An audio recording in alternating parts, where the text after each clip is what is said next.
want to talk about is food shortages. Actually, I really don't want to talk about it, but that's kind of an important topic at this point in time in human existence. We have food processing plants that are suddenly catching fire, quite a bit of them in a very short amount of time. Probably global warming's fault, who knows? I don't, okay, that was sarcasm. So this is coming to a time where people are going to start flocking to grocery stores to stock up on as much as they can, as fast as they can. Well, I mean, that's kind of dumb. It's kind of smart and dumb at the same time, because you're not only emptying all the shelves all at once, it's now hard. You're also preventing other people from being able to do that. And then there's those people out there that are like, life is good, we're just going to keep going on with it. Like, it is. Fine. That's fine too. Do with it how you want. But for those that want to be prepared without, breaking the bank too much, or how to survive through this type of thing, well, the best way to survive through a food shortage is to make your own. How do you do that while living in an apartment? That is a really good question, actually. Glad you asked that. You can grow plants. There are ways of growing plants indoors. It takes a little bit of electricity. That's one way to do it. It's not as easy to do as you would if you had a big, huge acreage, and it's not going to yield as much. So, you're gonna have some issues there.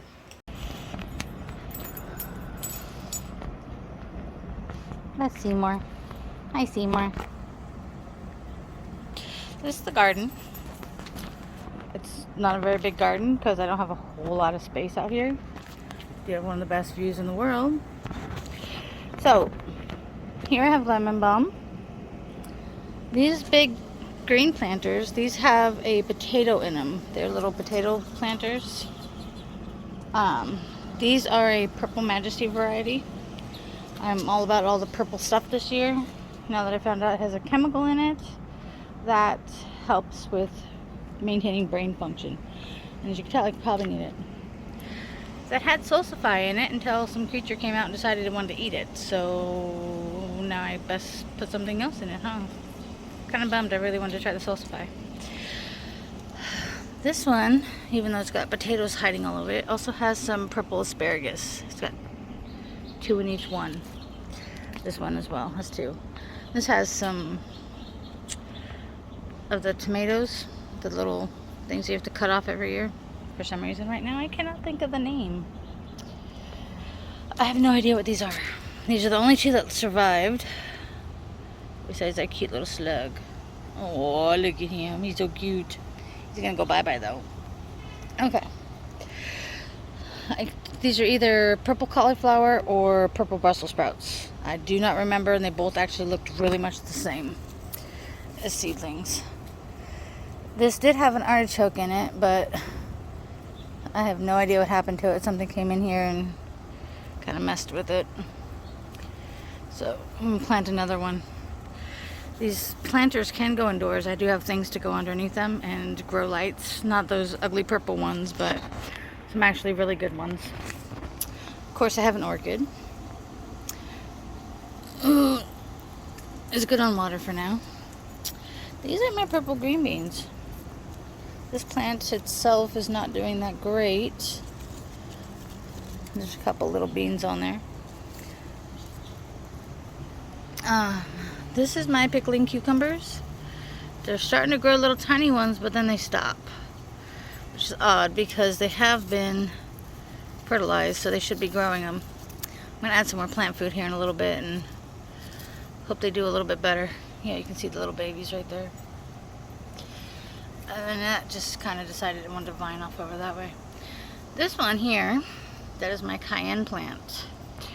I put it out there because the squirrels that reside out in that beautifulness like to come chew on things in my garden.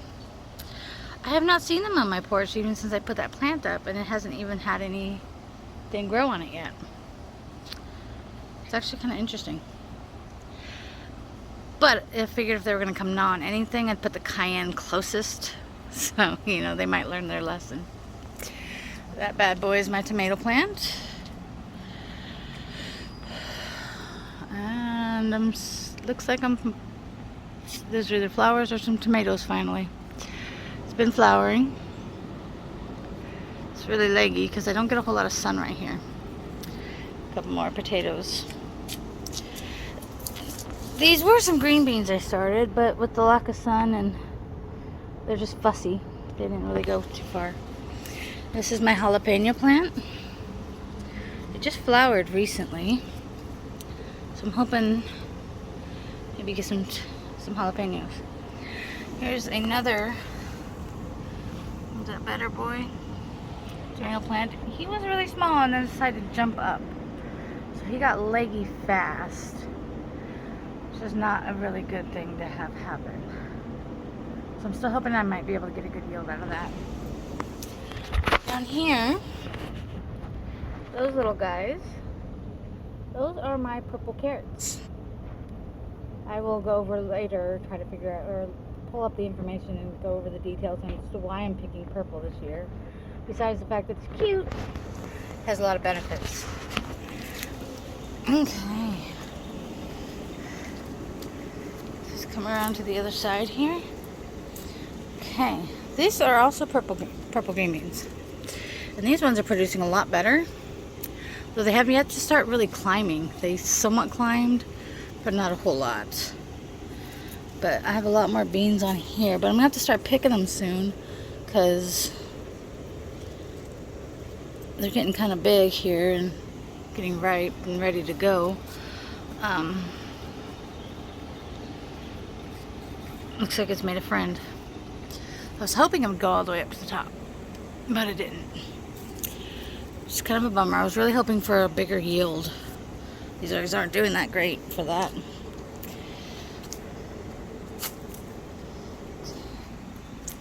This was an orange tree that my grandfather got for me. And when it died, it kind of pretty much broke my heart.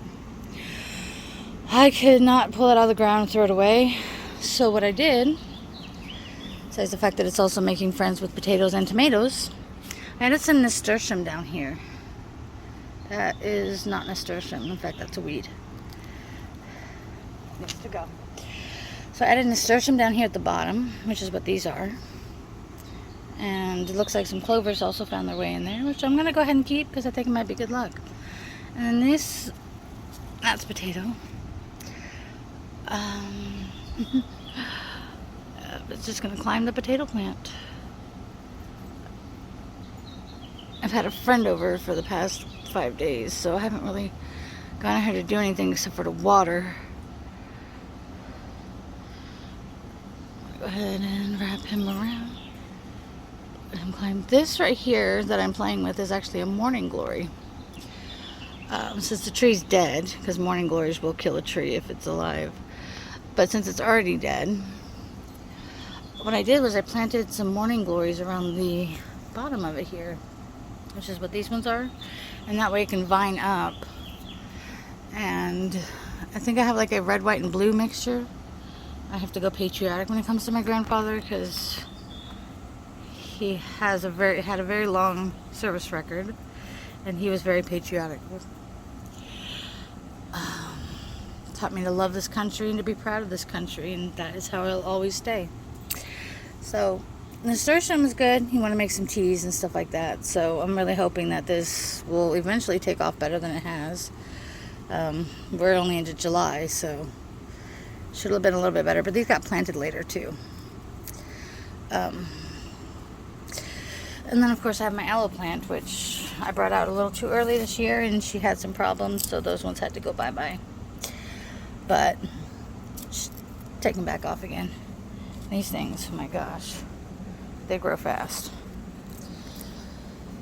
Okay, so that is my small little garden. Not really big and fancy like I would hope, but it's all I can do with what I have.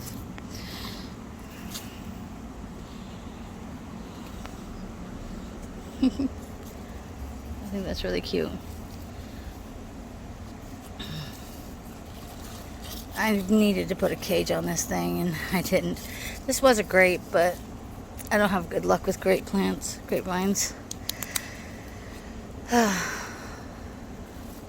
when I bring this indoors or something for the year, if I bring it indoors, I might try to plant something else. But I think I put marigolds in, but they didn't grow.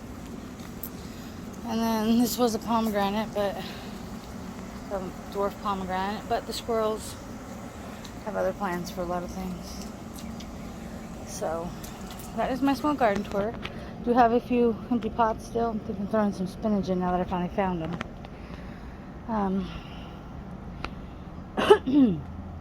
And these planters, I have a few and I'm going to collect some more, but I have these things that can go underneath them so that I can water them indoors without getting everything soaked.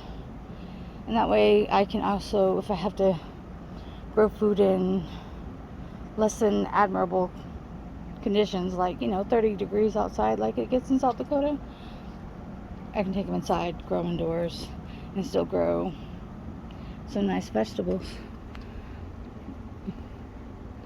These little extra potato plants are coming up.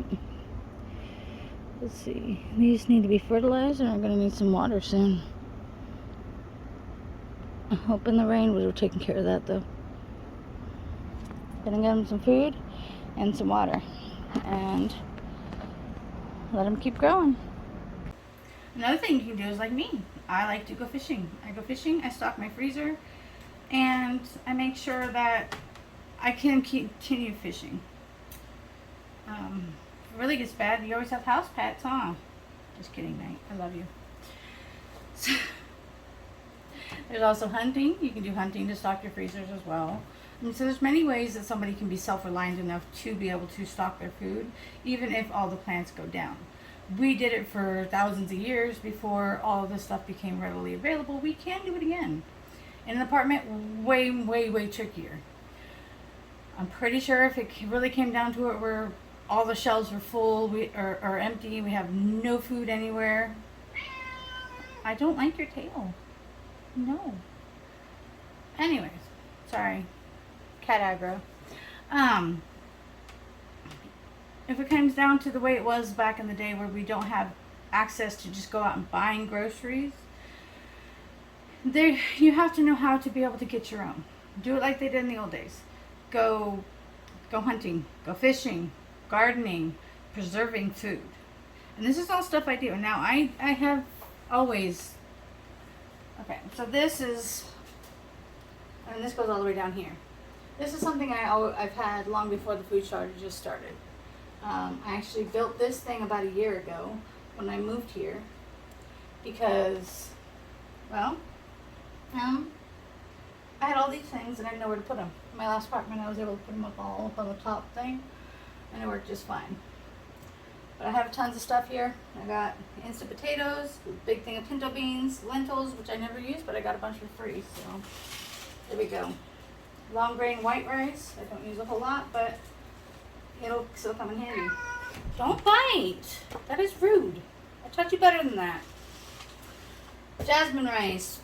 Penne pasta, because that's one of my favorite pastas to do. Oatmeal. Yes, you have to have lots of oatmeal. Always have oatmeals.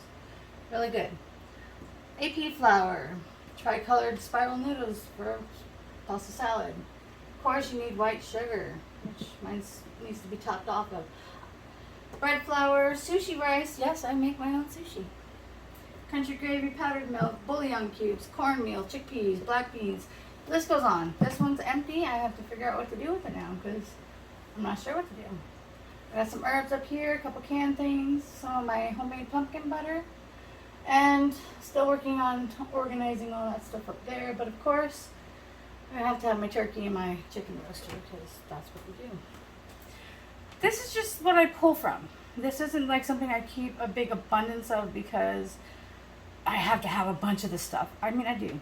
I keep an extra supply in case there's hard times. Like, say there's a few months where I'm not able to buy groceries. Good thing I know how to make a lot of things from scratch, right? So, I got this to pull from. I have a variety of canned stuff. I got corn when it goes on sale. Husk it, decob it, can it. There we go. I have a bunch of those. Potatoes. I like to buy a bag of potatoes when they are fairly cheap. This is my first time ever trying to do the canned potatoes. So it's really starchy. That's my bad. I stuck a bunch of raw ones in there, and that's not how you're supposed to do it. You're supposed to blanch them first, then pan them. But all I have to do is take them out, rinse them, fry them up, and I have some fried potatoes for breakfast. No big prep work going on because I already did it. Now, green beans went on sale one day. All the organic green beans you could buy. Canned a bunch of those. I'm going to be doing that with my purple ones if I can ever grow enough to actually fit in one can. I might get a can's worth. Okay. My cats, one of my cats, she's 16. I think she's about 16. I'll do the math later. Don't feel like doing it right now. So she has to have a raw food kind of diet. I don't give her like, well, maybe not raw food, but I don't give her like raw meat and say, here, chew on this. She lost her 2 front teeth. She's older. She doesn't digest grains very well, so it has to be grain free now. But she has a hard time chewing on the hard food. So I have to make her cans of food, which I have somewhere in the freezer. I have some down below, and then I have these little jars that I can the cat food in. I was doing the chicken, because I made her canned chicken. A nice little puree. I had some chicken stock left over because I cooked it in my Instapot. So I have a bunch of chicken stock canned. Of course, everyone knows about the famous deer chili. This is actually an older batch, but I have a lot of deer chili stored aside. So these are just some of the few things that I have canned right now. I have a whole mess of cans that are still empty, and I'm still working on filling them. I redid my tabletop, and I have yet to clean the drips off the bottom, so that's my bad. It's poking me. Anyways, so I'm still working on a lot of different types of things to can. Another thing that I've been doing is I'll grab a few at a time of these bagged cans of vegetables, which if you can hear the zzz going in the background, that's actually my dehydrator because I'm working on some peas and carrots, some cauliflower, and some blueberries.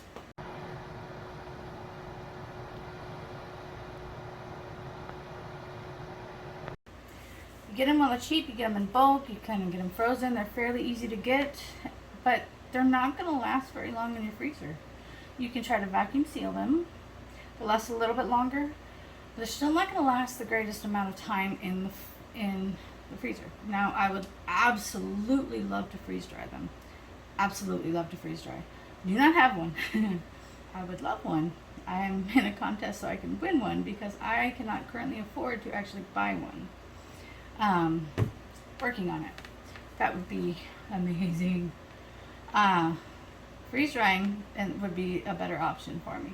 But I don't have that, so I'm going to go ahead and go with dehydrated because it's what I can do. It still makes everything usable. Not the greatest of quality, but you know, when you have no other choices, that kind of comes in handy. Even if it's not the greatest, it's still edible, it's still food, it's still nutrition in your belly. You can take a lot of these vegetables, throw them in some stock, throw in some fish or some deer, or if you're into it, rabbit. Some of these days I'm kind of thinking I might add squirrel to the diet because they're really getting on my nerves. Probably not, though. I really do like squirrels. So those type of things you can put into a stew. You have a nice healthy stew that you can feed quite a few people with, and it was pennies on the dollar. And these things can store for quite a while. No, they're not going to store forever. You're not going to get a 30-year shelf life on dehydrated peas that you bagged and dehydrated or you canned yourself and all that other fun stuff. That's not really very realistic. To be most realistic, you want to try to grow your own food so that you have a continuous supply. So another thing that I actually keep a lot of stockpile in is seeds. So every time I grab a bunch of seeds, I'll use what I can for that year. All the rest, they get put into the freezer. You get put in the freezer so that it preserves them, so they have a longer shelf life, basically. They're still viable after maybe so many years, you know. It helps. And then from there, if you do grow something, you want to save the seeds. Like my friend, I planted him some rhubarbs. He has 3 beautiful rhubarb plants now. Second year, so now they're actually edible, and he is happy. And these big old flowers came off of it. I'm like, what? I don't know rhubarb. I don't eat rhubarb. I have it, but it's for other people. I don't eat it. So I thought it was really cool because it's like the aloe plant where the big flower came up in the middle. I'm like, wow. So I researched how to save the seeds from rhubarb and found out, okay, once they turn brown, then you can collect the seeds. I'm not ready to grow rhubarb right now, so I collected the seeds. I stuck them in one of my little bags. I have a bunch of reusable bags. I'm as big on reusable bags as possible, and I'll get into that some other time.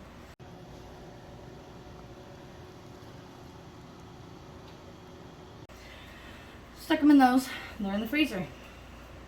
But now you still want a bunch of stuff, but you don't want to have everything in your freezer because you're only gonna have so much room. Meats obviously have to go in the freezer.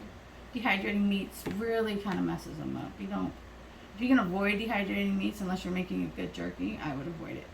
So they all get vacuum sealed and stuck in the freezer for a longer shelf life as best as I can. So I have a lot of meats in my freezer. I have some other vegetables that I'm planning on using this year, like the rhubarb that's in the freezer. I have multiple plans for that. So, but now they're taking up space. So they're going to get used up pretty fast here, actually, pretty soon. So how other ways of saving space while trying to also collect stuff? That is a fun thing because obviously this takes up a lot of space. A lot of space. I mean, it's organized better. It's kind of more out of the way. It takes up less space as if it was all around the place. It takes up a lot of space. Dehydrate, can them. Here's some corn. I went ahead and dehydrated this because I had a couple bags of corn. They were taking space. Dehydrate. Now they take up less space and they're also going to last longer. Why do I not have an oxygen absorber in here? People are going to be like, you have to put an oxygen absorber in there. You can vacuum seal these type of jars, you know. They make these little lid things. That's fine here. Oh. Okay. They make these lids for vacuum sealers. Plug it into the vacuum sealer, stick it on the lid, turn it on, sucks all the air out. As soon as it's done sucking all the air out, you know, it makes that, changes the sound, turns off however your vacuum sealer does it. Of course, you don't do it with the ring on. And then, you know, when you go to pull it off here, it's vacuum. It's a vacuum in there. So the vacuum will actually hold the lid closed, the same as it would with canning, any other thing. So you can, no, this is in here, it moves around, it's got free space, but it still has a vacuum. So this has a longer shelf life than most. This can be added to pretty much anything. Reconstitute it, add it in some hot water, bring it back to life. You can use it, you can eat it as it is. I'm not sure how well that's going to taste really, and I'm not sure I really want to try. But me, I'd probably add it to like a nice hearty chili because I like chili. My dog loves chili. I keep saying chili and he's over there with his ears perked up like, yes, Mom, please, chili. I'm in trouble for that one. I already know it. There's an option there. Spinach. Bunch of frozen chopped spinach. I have some more in the dehydrator now, actually. Also, vacuum sealed. So, no oxygen absorber. I am going to, however, order some oxygen absorbers for some other things. A lot of these have them in them. If I don't pull from them very often, I will actually put oxygen absorbers in them and it seals down tight. Like the powdered milk had one. I need to put a new one in. The beans, I love the beans. I go through them a lot. I open them a lot. But I don't go through them as much as I might like. So, these actually, the black beans and the pintos actually need new ones. And I got some red beans here and I have no idea what to do with them because I don't want anything to do with them. Some more pastas and stuff up there with more beans. But chickpeas, they have an oxygen absorber. Cornmeal has an oxygen absorber. Cornstarch does. Sugar does. Bread flour does because I haven't been pulling off of this for a very long time. So that one is nice and sucked in. Airtight. The jasmine rice does not. I go through a lot of that. A lot of Asian cooking. Long grain rice does. Lentil does. And then the instant potatoes, they all have oxygen absorbers in them to do that because this doesn't work on them. Kind of sad about that actually. So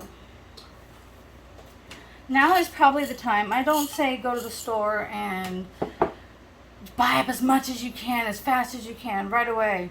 I mean, if you got a Costco membership, you can kind of do that and get away with it without being, you know, labeled weird or psycho or a conspiracy theorist. Kind of comes in handy, especially when you want the big good stuff. This is actually also going to be dehydrated because these are huge cans. They take up a lot of space, and I could probably fit 4 of these cans into something like this. Big difference. So I also take a lot of these canned stuff and bring them down into smaller stuff, and they will store pretty good too. So I do recommend you finding ways, because it's always a good idea to have a backup food supply. Not just because, you know, you think that the world's going to come to the end and politics are destroying the planet. I mean, I'm not going to get into politics because that's too much drama. But it's good because things happen. Bad things happen sometimes.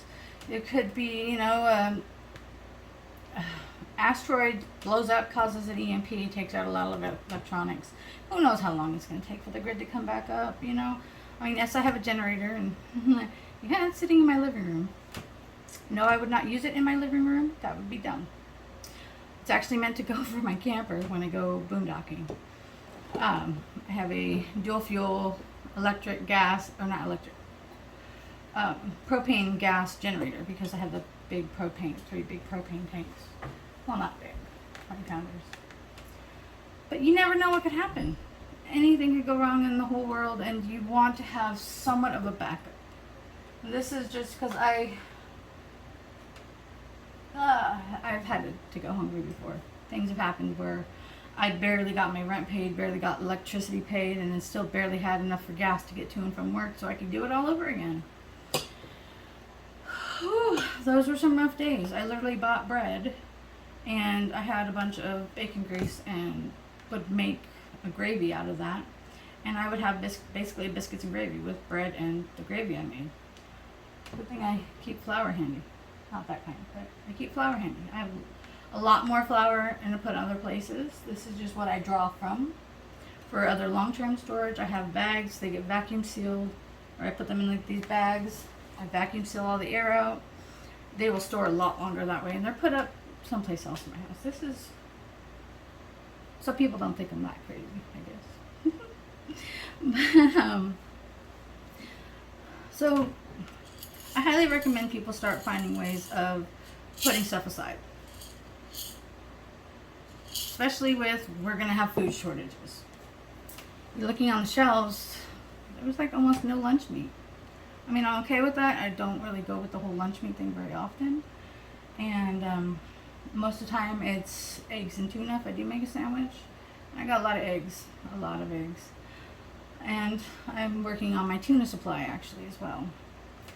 That one right up there, actually, those are dehydrated eggs. And if you dehydrate them when they're raw, then all you have to do is add some water, and they actually cook up really well. So I have a pretty large supply up there of, yes, it has an oxidant door. Before anybody asks, yes, it does. So I have a pretty big supply, because that's quite a few dozens of eggs actually that were dehydrated, mixed up the way I like it, which is weird because I'm weird, but it's got like vanilla in it. I added vanilla flavored soy milk once to my eggs and my mashed potatoes, and they actually tasted really good. So now I add those 2 ingredients to it. So I made my normal mixture that I would make, and then minus the milk, I dehydrated them. All you have to do is add a little bit of water. They reconstitute. You make scrambled eggs, and they actually taste just like regular scrambled eggs. So it's really good. Could work for baking if you have to make baking powders and you need some eggs. Or not baking powder, but like little baking kits where you're making like, say, biscuits. You want to make biscuits, gravies or something. I don't think they use eggs, but muffins, there we go. If you need eggs for muffin mix or whatever, you have the mix, but you don't. You can go with things like powdered milk. You can add the certain amount of powdered milk that you're going to need. You can add a little bit of powdered egg that you're going to need. And then you literally just throw it in the mix, and then you'll add the moisture that it needs to reconstitute everything, plus the moisture that it needs to make the mix. And there you go. And, you know, that lasts for a long time. So despite all my rambling, which is a common thing for me, this is still probably the best idea that you could do right now or any time in your life. Now, I'm not going to go into the whole doom and gloom of how the world is looking and all the, oh my God, we're all going to die if we don't do this. I'm not doing that. And I'm not going to be like one of those, I'm not going to be like hardcore prepper, like, oh, you should see my preps. I got like 20 storages worth of preps. I don't have that kind of time. And I fatigue a lot, so I don't really have that kind of energy to do all that. I also am the type of person, I gather a whole bunch of stuff to put in my stockpiles, and I just kind of buy whatever and throw it in there. I don't even keep track. I'm like if I was a prepper, I would be like the ultimate fail as a prepper, because I don't organize at all. I stack them up nice and neat. That's about as organized as they're going to be. Where's the chili? I don't know. I think this might be underneath the peas, or you go to the peas, you make a left turn. You go up about 5 cans, you make a right. I would be terrible at it. So currently, I'm working on some more dehydrated stuff to add to my collection. It keeps my freezer and my fridge basically as empty as possible, so I have room for other stuff that absolutely needs to be frozen and fridged.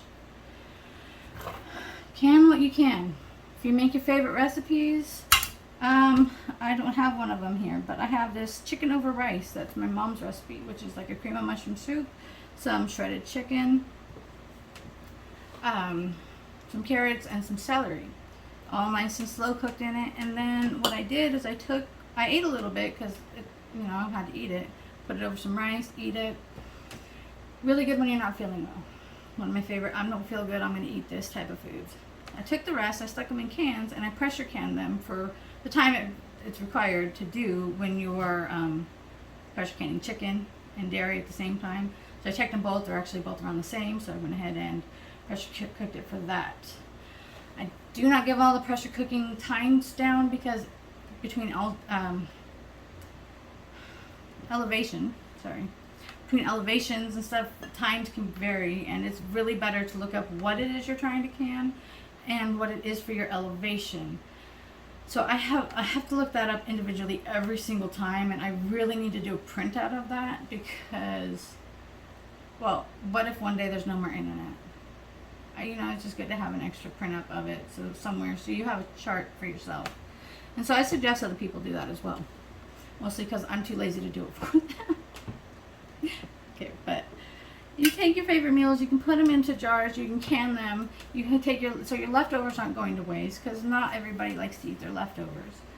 So you have your leftovers, you have them saved for later, your favorite recipes. I live alone, I share with friends.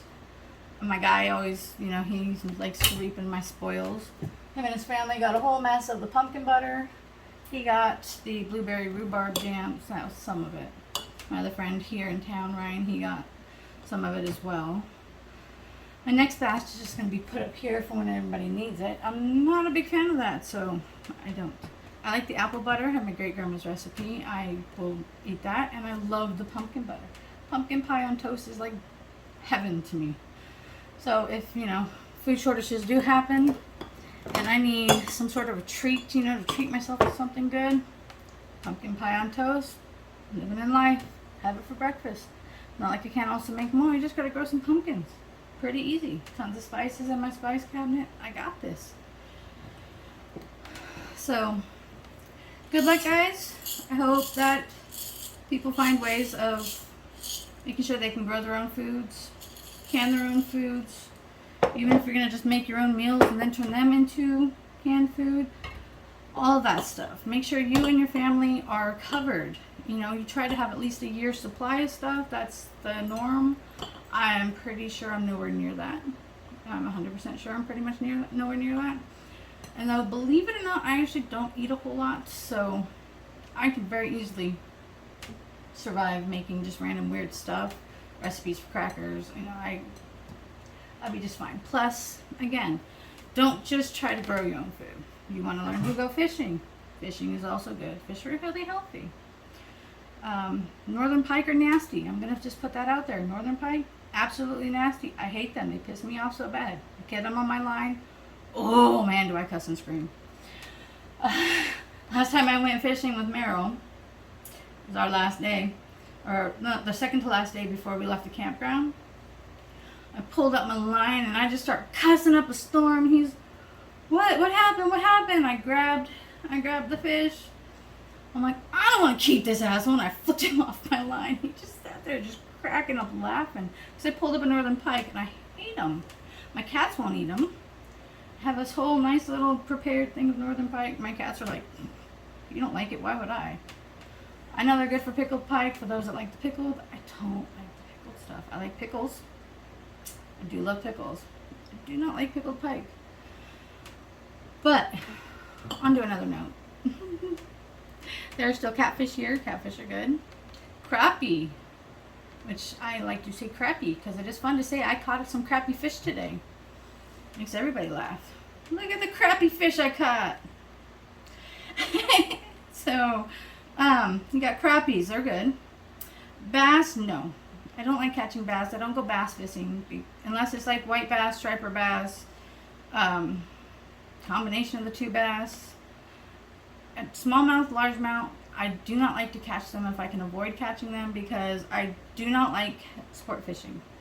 I try to target certain fish, but you know how fishing goes. You can't just get the fish you want. If you're lucky, you get upon a school of the fish you want. You know, reel it in, get what you need. You know, all that other fun stuff. I wish there was more trout here. God, do I wish there was trout here. I'm a West Coast girl. I miss my trout. I really miss my trout. And finding it here is, I have to go across the state to do it. Fortunately, I'm on the east side where trout's a lot harder to come by. I've tried the Missouri River even, down in the Boundary Waters. And people are like, no, there ain't no trout here. But I do want to go do some crappie fishing here pretty soon. Today would have been a great day for that if I had woken up at 6 a.m. But I helped Deb move a little bit yesterday. I was in the hot heat, the high heats yesterday, and 5 hours of sleep. I just went and slept a good 10 hours last night because I was just exhausted. On the plus side, Deb is happy in her new apartment. I mean, it was great having her here, but, you know, I'm pretty sure she wouldn't want to live on a couch forever. So I'm happy she's in a new place and she's happy. So today would have been great though because it's overcast. The fish would have been biting good this morning. But maybe next time. Anyway, so that's it for today. I'm going to edit out some of this rambling because you don't really need to hear it. But try to set a plan together. Even if it's not a very good one, at least try something together as somewhat of a backup. Don't go hoarding all the toilet paper. Other people need to wipe their asses.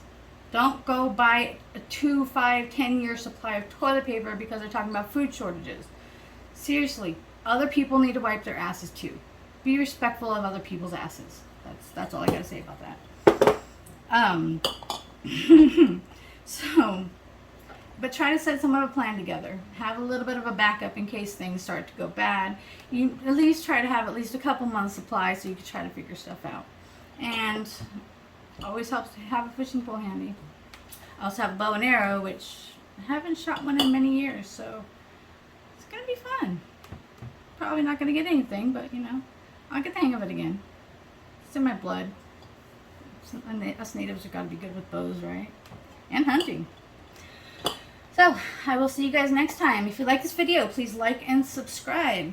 Definitely welcome to share this video and let everyone else know how to preserve some food without looking like they're crazy conspiracists. Because, I mean, being smart doesn't really make you a conspiracy theorist. That's all I gotta say. You guys have a good one. I'll see you next time.